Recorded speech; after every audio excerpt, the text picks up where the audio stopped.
गुरुभ्यो नमः। गुरु ब्रह्मा से अलग गुरु ब्रह्मा गुरु विष्णु गुरु ब्रह्मा गुरु विष्णु गुरुदेवो महेश्वरः गुरु साक्षात् परब्रह्मा तस्मै श्री गुरुवे नमः। ओम श्री गुरुभ्यो नमः। So let us start this program. A beautiful warm up by our trainers. Warm up చేస్తున్నామా అందరూ నిల్చోవాలా? ఓకే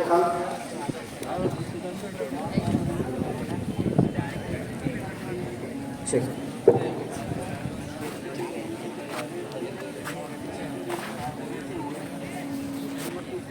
ముందుగా ఇక్కడికి విచ్చేసిన పెద్దలందరికీ, గవర్నమెంట్ అఫీషియల్స్ అందరికీ గుడ్ మార్నింగ్ అండి. అందరికీ ఈరోజు మనం ఇక్కడ ఎందుకు ఉన్నామో తెలుసు కదా. ఈరోజు ఇంటర్నేషనల్ యోగా డే జరుపుకుంటున్నాము మన ఇండియా వైడ్గా. సో మనం అందరం దాని గురించి ఇక్కడ గ్యాదర్ అవ్వడం జరిగింది.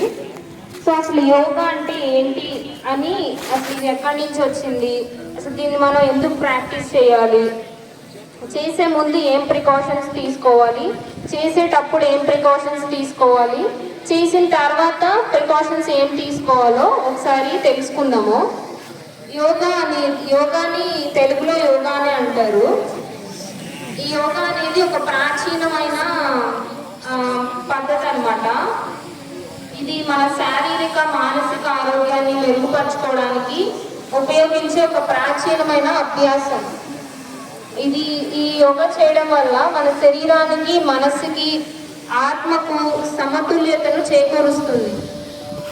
యోగా చేయడం వల్ల మన డైలీ బేసిస్లో ఉన్న స్ట్రెస్ని, మన జాబ్ టెన్షన్స్ని ఒక 30 minutes యోగా చేయడం వల్ల మనం కంట్రోల్ చేసుకోవడానికి కానీ, తగ్గించుకోవడానికి కానీ యోగా ఉపయోగపడుతుంది.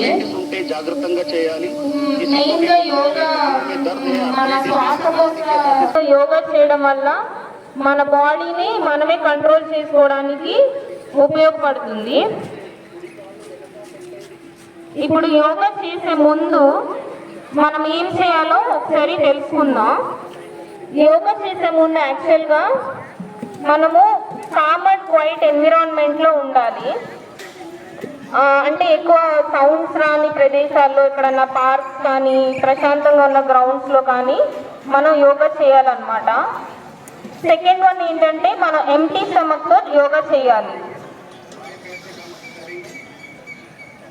మనం ఎంటీ స్టమక్తో చేయాలి. చేసే ముందు ఒక చిన్న 1 spoon ఆఫ్ హనీని కొంచెం గోరువెచ్చగా ఉన్న నీళ్ళల్లోని వేసుకొని తాగి ఒక 10 minutes తర్వాత మనం యోగా స్టార్ట్ చేయాలి. యోగా స్టార్ట్ చేయడానికి ముఖ్యంగా అవసరపడేది యోగా మ్యాట్. ఎందుకంటే అది భూమి యొక్క గ్రావిటీని మనకి రాకుండా చేస్తుంది. సో మ్యాట్ కంపల్సరీగా కావాలి. అండ్ మనం ఎంటీ స్టమక్ అంటే ఏం తాకూడదు. బ్లాడర్ అండ్ స్టమక్ ఫుల్గా ఎంటీగా ఉండాలి. మనం యోగా చేసేటప్పుడు బట్టలు అనేది కొంచెం లైట్గా కాటన్ వేర్ కానీ నూలు బట్టలను ధరించాలన్నమాట. ఓకేనా? మళ్ళీ ఇంకోటి ఏంటంటే కొంతమందికి హార్ట్ డిసీజెస్ ఉంటాయి. మహిళలకు వచ్చేటప్పటికి పీరియడ్స్ ప్రాబ్లమ్, ఇవన్నీ థైరాయిడ్ ప్రాబ్లం, ఇవన్నీ ఉంటాయి. వాటికి మాత్రం కొన్ని ఆసనాలు ఉంటాయి. పీరియడ్స్లో ఉన్నప్పుడు యోగా చేయకూడదు.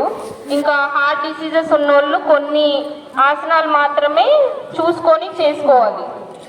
ఇలాంటి జాగ్రత్తలు అయితే తీసుకోవాలి యోగా చేసే ముందు. ప్రెగ్నెన్సీలో కూడా యోగా చేయకూడదు.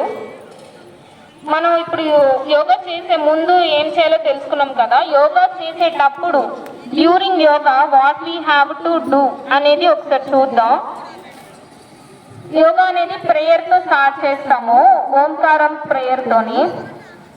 Yoga should be performed slowly and in a relaxed manner. యోగా అనేది మనం చాలా కామ్గా ప్రశాంతంగా ఉన్న చోటికి వెళ్ళి చేయాలని తెలుసుకున్నాం కదా. మనం ఎక్కువ యోగాసనాలు ఏంటంటే ఎక్కువ శ్వాసకోశతో సంబంధితమై ఉంటాయి కాబట్టి ఎవరైతే ఎక్కువ మన ఊపిరిని హోల్డ్ చేయలేకపోతారో ఎంతవరకు చేయగలరో అంతవరకే చేయాలి. ఎక్కువ చేసేయాలని ఊపిరిని ఎక్కువ అట్లా బిగబట్టేసి ఉంచితే తర్వాత వ్యాధులు వచ్చే అవకాశం ఉంటుంది. Perform yoga according to your capacity. ఓకేనా? Practice yoga due to contraindications and yoga practice and contraindicated should always kept in mind. Yoga session should end with meditation. మనం ఎప్పుడు వార్మప్ చేస్తాము, తర్వాత స్టాండింగ్ ఆసనాస్, తర్వాత సిట్టింగ్ ఆసనాస్, తర్వాత ప్రోన్ పొజిషన్లో చేస్తాము, తర్వాత ప్రాణాయామాస్ ఖచ్చితంగా చేయాలి. ఎందుకంటే ఈ సిట్టింగ్ ఆసనాస్ ఇవన్నీ చేసేటప్పుడు మన బాడీ చాలా హీట్ అయిపోతుంది కాబట్టి ప్రాణాయామ కన్ఫామ్గా చేయాలి. శీతలి అవన్నీ చేయాలి, అప్పుడు బాడీ కూల్ అవుతుంది. దాంతోనే యోగా ఎండ్ చేయాలి. ఇప్పుడు యోగా చేసిన తర్వాత ఏం చేయాలో తెలుసుకుందాం. మనం యోగా అయిన తర్వాత స్నానం ఎప్పుడు చేయాలంటే ఒక 20 to 30 minutes తర్వాతనే స్నానం చేయాలి. Food may be consumed only after 20 to 30 minutes of yoga practice. మన ఆహారం ఏదైనా తీసుకోవాలనుకున్నా యోగా చేసిన తర్వాత ఒక 30 minutes తర్వాత స్నానం చేసి దాని తర్వాత మాత్రమే ఆహారం తీసుకుంటే మన యోగా చేసింది మొత్తం బాడీకి ఉపయోగపడడానికి అవకాశం ఉంటుంది. సో ఇప్పుడు మనం అందరం ఈ 20